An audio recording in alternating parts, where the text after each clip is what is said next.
नमस्कार, आप देख रहे हैं अपना उत्तर प्रदेश। मैं हूं आपके साथ सचिन चौहान। लखनऊ में नियुक्ति वितरण कार्यक्रम का आयोजन किया गया, जहां पर मुख्यमंत्री योगी आदित्यनाथ ने शिरकत की है और अभ्यर्थियों को नियुक्ति पत्र भी वितरित किए हैं। वहीं सीएम योगी ने समाजवादी पार्टी पर निशाना भी साधा है। क्या कुछ उन्होंने कहा, वो एक बार देख लेते हैं। 36 युवाओं को आज विभिन्न विभागों की जो नियुक्ति पत्र उपलब्ध कराए गए हैं, इसमें चिकित्सा, स्वास्थ्य और परिवार कल्याण विभाग की ओर से जो सहायक शोध अधिकारी के रूप में सांख्यिकी के 533 पद ऐसे हैं जिन पर उनको नियुक्ति पत्र उपलब्ध कराया जा रहा है।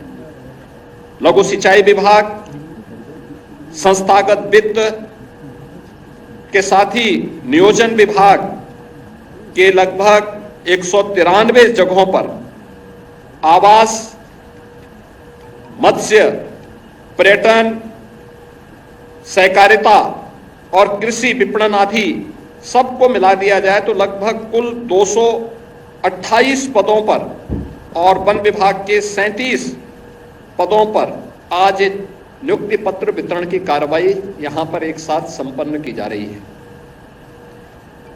ये चीजें दिखती हैं, जितने भी 1036 युवाओं को ये नियुक्ति पत्र वितरित हुए हैं, शासन की मंशा, आरक्षण के नियमों का पालन करते हुए ये नियुक्ति पत्र उन्हें वितरित किए जा रहे हैं और इन युवाओं ने अपनी मेहनत से कार्य किया है, उसका परिणाम इनके सामने है। एक भी व्यक्ति ने, उसके परिवार के किसी सदस्य ने किसी से सिफारिश नहीं की होगी और न कहीं किसी प्रकार का कोई लेन देन किया होगा। क्या 2017 के पहले ये संभव था? कतई नहीं था, क्योंकि 17 के पहले तो चाचा और भतीजे में ही होड़ लग जाती थी कि कौन कहां से कितना वसूली कर ले। ये होड़ का जो सिलसिला चलता था, कहां पहुंचा दिया था, उत्तर प्रदेश को किस रसातल पर पहुंचा दिया था। कोई भर्ती ऐसी नहीं थी जिसकी जांच न हो रही हो, कोई भर्ती ऐसी नहीं थी जिस भर्ती में न्यायालय को हस्तक्षेप न करना पड़ा हो, कोई भी ऐसी प्रक्रिया नहीं इन्होंने अपनाई थी जिसमें कहीं पारदर्शिता और निष्पक्षता दिखाई देती हो।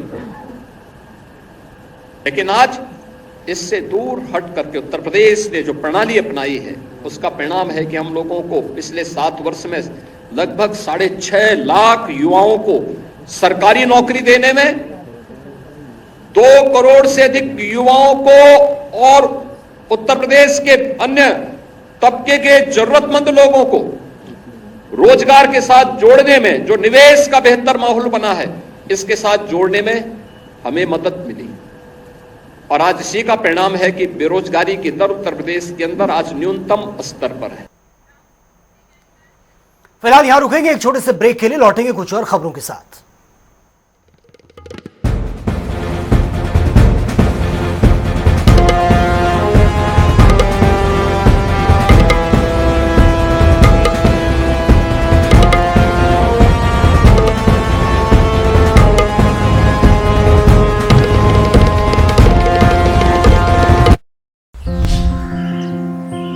ये देखो भाई, इनकी अयोध्या की तैयारी किसी नॉन स्टॉप चल रही है। जिधर हरियाणा सरकार मुफ्त में तीर्थ दर्शन कराने लग रही है, तो ये क्यों न पुण्य कमावे। बिल्कुल बेटा, हमारी मुराद पूरी कर दी हरियाणा सरकार ने। नेक काम कर रही है हरियाणा सरकार, नॉन स्टॉप। एक तारीफ पे करे जाओगे, वह बस चाल पड़ेगी नॉन स्टॉप। सेवा में पहले और सुविधा में अव्वल, हमारा हरियाणा, नॉन स्टॉप हरियाणा।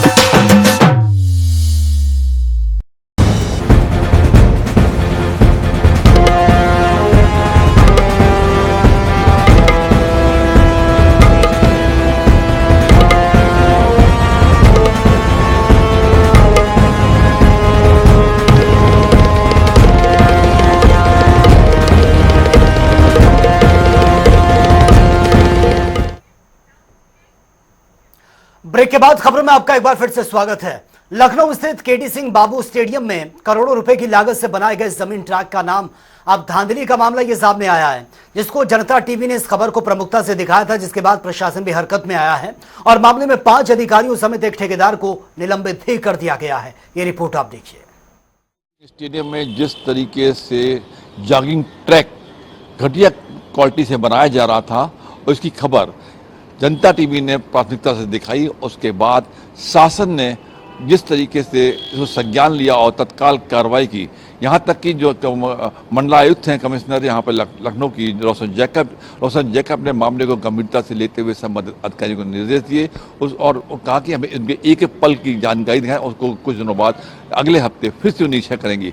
इसके पहले खबर को प्रकाशित हुई रविवार के दिन, इसी रविवार के दिन 10:30 बजे जनता टीवी ने ये खबर दिखाई थी। ये खबर खराब ट्रैक और इसमें 7 करोड़ से अधिक रुपया खर्चा होने के बाद ये ट्रैक की जो हालत है, जिसको मशीनों से बनना चाहिए, वो मैनुअल तरीके से बनाया जा रहा था, जिसमें एथलीट अच्छा अपना प्रदर्शन नहीं कर सकते थे, ना ही कुछ सीख सकते थे। इस बात को उठाया गया था। शासन ने संज्ञान लेने के बाद प्रबंध निदेशक विभाग के जो प्रबंध निदेशक ने निर्माण निगम के, उन्होंने तात्कालिक कार्रवाई करते हुए तुरंत जांच बिठा दी। खबर देखते ही खबर की जांच होने के बाद उन्होंने पाया कि हाँ, वाकई में गड़बड़ियाँ पाई गई हैं और प्रबंध निदेशक के निर्देश के बाद वहाँ पे जो जेई थे विभाग के, उनको निलंबित कर दिया गया।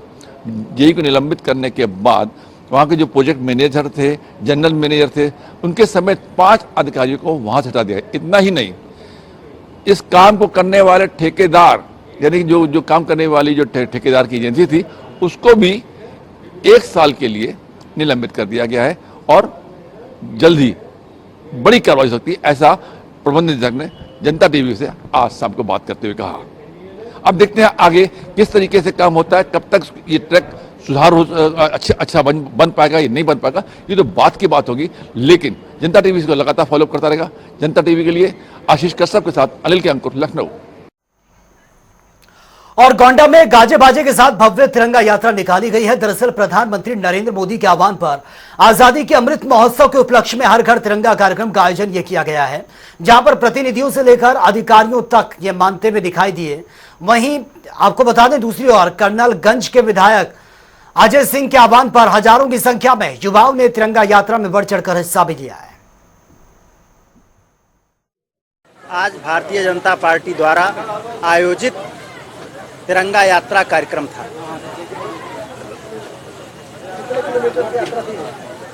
ये करीब 15 किलोमीटर की यात्रा थी, जिसमें हमारे सभी भारतीय जनता पार्टी के कार्यकर्ता, बूथ अध्यक्ष से लेकर मंडल अध्यक्ष से लेकर हमारे जिला के जो इस कार्यक्रम को देख रहे हैं, हमारे प्रभारी अंकर प्रकाश द्विवेदी जी, हमारे इस कार्यक्रम के संयोजक विद्यावेशन द्विवेदी जी और सभी हमारे साथी जुटकर देश की भावना को लेकर इस कार्यक्रम को बहुत बढ़ चढ़ के किए हैं। क्या उद्देश्य है?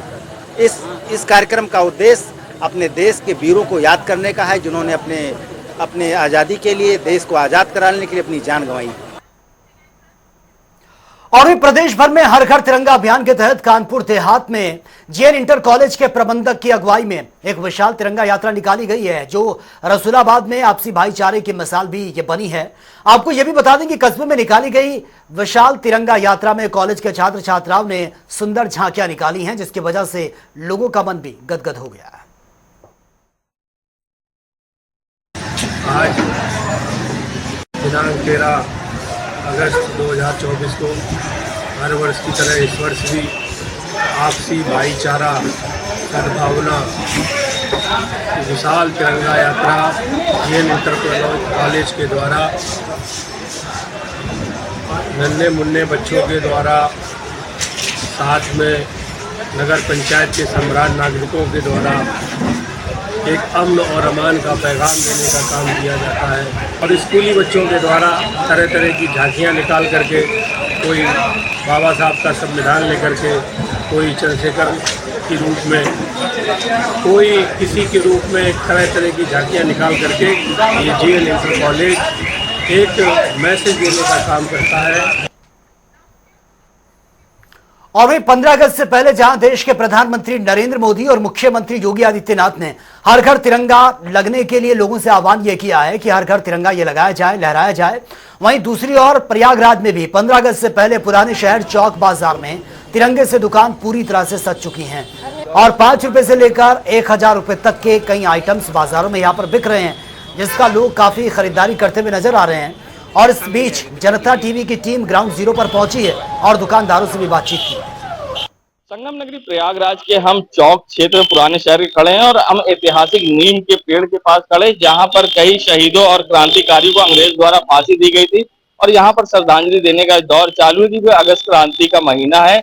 और सबसे बड़ी बात करें, देखिए यहाँ पर पूरी तरह से तिरंगे से दुकानें सजी हुई हैं, क्योंकि जिस तरह से प्रधानमंत्री मुख्यमंत्री ने आह्वान किया गया है हर घर तिरंगे को लेके, उसको लेके हम लोगों से बात करेंगे। ये बताइए, आप लोग तिरंगे की दुकान सजाए हैं, कितना लोग उत्साहित हैं और पहले से बिक्री पे क्या असर है?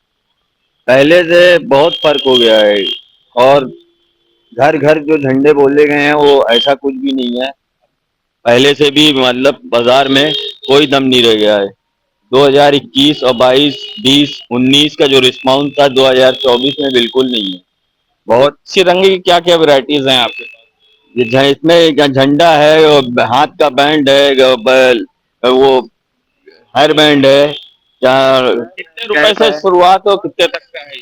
ये 10 रुपए से शुरुआत है। ये दुकान 150, 200, 250 के रेंज तक का है। यहाँ पर जो सामान है 150 रुपए तक का है। और सबसे बड़ी बात करें, क्योंकि दुकानदारों को इसलिए भी निराशा जो बिक्री नहीं हो रही, क्योंकि सरकार की तरफ से भी तिरंगा फ्री बांटा जा रहा है और लोग तिरंगा खरीद रहे हैं। और आप देख सकते हैं यहाँ पर तिरंगे की बिक्री, मगर दुकानदारों में ये कहीं ना कहीं शिकायत, जिस तरह से पहले बिक्री थी वो इस बार उनकी बिक्री नहीं हो पा रही। और आप देख रहे हैं यहाँ पर लोग तिरंगा खरीद रहे हैं दुकानों पे पहुंच के। ये बताइए, आप लोग यहाँ तिरंगा खरीदने आए हैं, किस तरह से खरीदारी करें, कितना उत्साहित है? क्योंकि प्रधानमंत्री मुख्यमंत्री ने आह्वान किया गया हर तरह, जैसे कि देश के प्रधानमंत्री और मुख्यमंत्री ने कहा है कि हर घर तिरंगा, तो हम लोग 15 अगस्त के दिन झंडा फहराएंगे और हम लोग झंडा खरीद रहे हैं, चाहे महंगा हो चाहे सस्ता हो। ये देश के लिए, हित के लिए है। जिस तरह से देश के हित के लिए खरीद रहे हैं, फिलहाल आप लोग भी आए यहाँ तिरंगा खरीदने, कितना उत्साहित है? 15 अगस्त आ रहा है। 15 अगस्त में झंडे तिरंगा खरीदने ही पड़ता है। देश का पर्व। क्या नाम है? हमारा नाम है। यहाँ पर लोग तिरंगा खरीदने पहुंच रहे हैं। ये बताइए, तिरंगा जो इस बार महंगाई भी, एक बार फिर हम आपसे बात करेंगे, उसके बावजूद आप लोग खरीद रहे हैं, कितना? देखिए, महंगाई तो है ही है, लेकिन जहाँ देश की बात आ जाती है तो उसको तो किनारे रखना पड़ेगा आपको। महंगाई तो हर चीज हो रही है, महंगा तो हर चीज होता ही चलेगा आने वाले टाइम पे। लेकिन दुकानदार से पूछेंगे, ये बताइए कितने रुपए से कितने रुपए तक का है? बस 5 में 500 रुपए देते हैं हमारे। 500 रुपए तक का है। देखिए, 5 रुपए से लेके 500 रुपए तक का तिरंगा है। और हम आपको एक बार दिखाएंगे बाजार किस तरह से खचाखच तिरंगे से सजी हुई है। और दूसरी तरफ सरकार की तरफ से फ्री तिरंगा बांटा जा रहा है और लोग काफी उत्साहित हैं। और हर घर तिरंगे का जिस तरह से आह्वान किया है, अभी जो तिरंगा बिकने लगा है और बाजारों में भीड़ दिख रही है, मगर दुकानदारों में निराशा है कि पहले की तरह बिक्री नहीं है। और अब देखना होगा कि किस तरह से आगे बिक्री होती है और दुकानदारों को कितना फायदा मिलता है और किस तरह से लोग अपने घरों पर तिरंगे से सजाते हैं। और पूरे प्रधानमंत्री के आह्वान और मुख्यमंत्री के आह्वान पर किस तरह से पूरी गलियां और सड़कें तिरंगे से सजी दिखाई देती हैं। जनता टीवी के लिए सैयद मोहम्मद आमिर, प्रयागराज। तो फिलहाल इस बुलेटिन में मेरे साथ इतना ही, लेकिन तमाम खबरों के लिए आप बने रहिए जनता टीवी के साथ। नमस्कार।